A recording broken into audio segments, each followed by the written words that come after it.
Around IT in 256 seconds by Tomasz Nurkiewicz. Episode 25. High-frequency trading.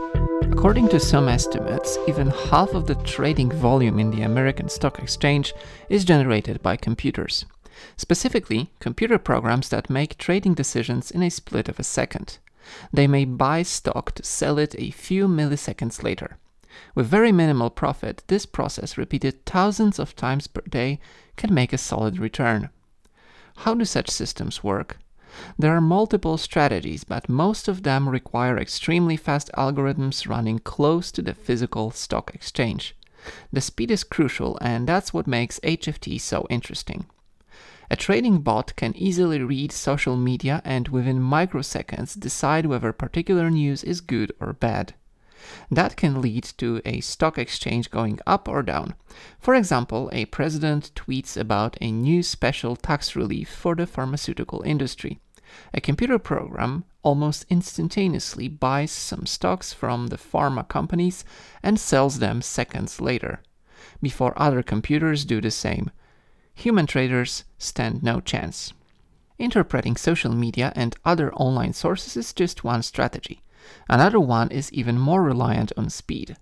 Let me tell you a little bit how the stock exchange works. On the one hand, buy orders are placed in a queue.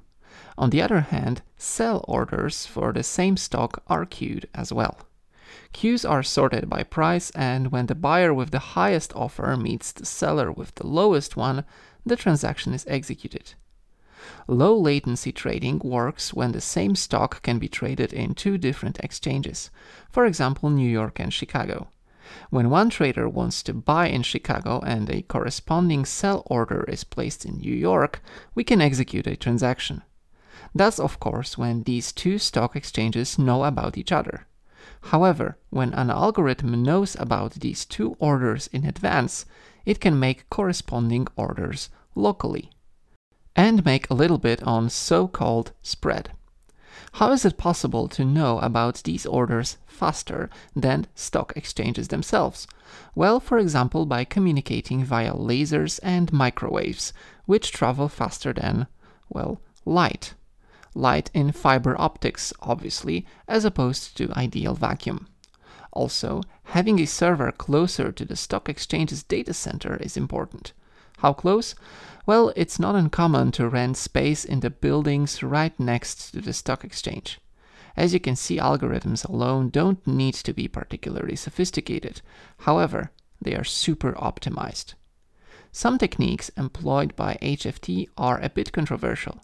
For example, quote stuffing requires flooding and quickly withdrawing a large volume of orders just to cause confusion and panic.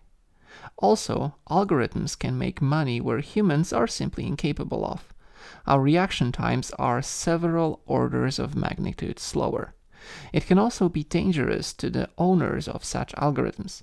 Like that one time the company called Knight Capital got bankrupt in 30 minutes. A software deployment bug lost almost $500 million in that time. Stock exchanges must fight HFT algorithms.